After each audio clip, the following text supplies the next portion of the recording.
नमस्कार, मेरा नाम डॉक्टर सुवर्चला है। जीवा फर्टिलिटी सेंटर्स में साइंटिफिक डायरेक्टर हूँ। कौन से ऐसे टेस्ट होते हैं जिनसे आप जान सकते हैं कि आपका जो फर्टिलिटी पोटेंशियल है वो कैसा है, या आप प्रेगनेंसी क्यों नहीं पा रहे हैं, ऐसे कौन से टेस्ट से पता लगा सकते हैं। सबसे पहले तो ओव्यूलेशन के बारे में जानना जरूरी है। ओव्यूलेशन अंडे का जब रिलीज होना होता है ओवरी से, तब उसे ओव्यूलेशन कहा जाता है। तो ओव्यूलेशन हो रहा है या नहीं जानना बहुत जरूरी है, specially polycystic ovarian syndrome patients में या जिनमें ओव्यूलेटरी डिसऑर्डर्स हैं, उनमें अवश्य ओव्यूलेशन हो रहा है या नहीं जानना चाहिए।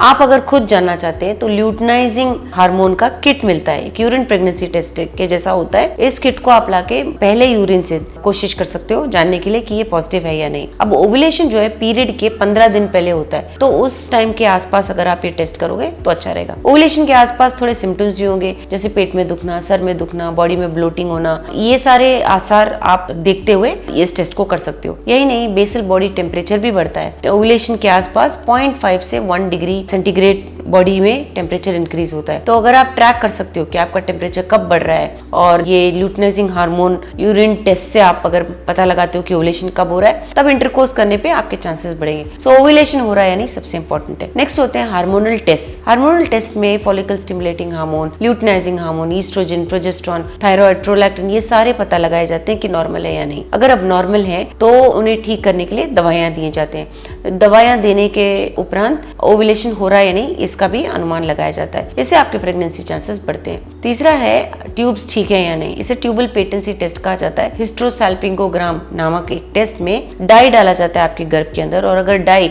दोनों तरफा बाहर आया है, इसका मतलब ट्यूब्स ओपन है। अगर ब्लॉक है तो ये जो डाई है बाहर नहीं आ पाता। तो हिस्ट्रोसैल्पिंगोग्राम टेस्ट के द्वारा ट्यूब्स ओपन है या नहीं जानना बहुत जरूरी होता है। सो ये सारे टेस्ट के उपरांत या उनके साथ साथ आपके हस्बैंड के सीमेन एनालिसिस भी किए जाएंगे। सीमेन एनालिसिस में स्पर्म्स का काउंट, मोटिलिटी, मॉर्फोलॉजी कैसा है, उसका वॉल्यूम कितना है, पीएच कैसा है, कोई इन्फेक्शंस है क्या, रेड ब्लड सेल्स हैं, ये सब अनुमान लगाया जाता है ये देखने के लिए कि आपके हस्बैंड की तरफ से, पार्टनर की तरफ से तो मेल इनफर्टिलिटी नहीं है जिसके कारण प्रेगनेंसी नहीं आ रहा है। इन सब के बावजूद अगर सब कुछ नॉर्मल है तो कुछ एडिशनल टेस्ट भी किए जाते हैं, जैसे जेनेटिक टेस्टिंग, कैरियोटाइपिंग हो गया। कैरियोटाइप में दोनों पार्टनर्स के जीन्स ठीक है क्या, क्रोमोसोम्स ठीक है क्या, अनुमान लगाया जाता है। DFI, DNA फ्रैगमेंटेशन इंडेक्स, ये स्पर्म्स भी किया जाता है ये देखने के लिए कि स्पर्म्स में जो DNA है उनमें कोई प्रॉब्लम तो नहीं है। तो ये सारे टेस्ट करते हुए ये अनुमान लगाया जाता है कि प्रॉब्लम किधर है और ट्रीटमेंट किस तरफ से देना चाहिए। अगर कुछ भी नहीं पता चला तो उसे अनएक्सप्लेन्ड इनफर्टिलिटी कहा जाता है, तब ट्रीटमेंट का मेथड अलग होगा। इसके बारे में और जानकारी के लिए अवश्य जीवा फर्टिलिटी सेंटर्स आएं।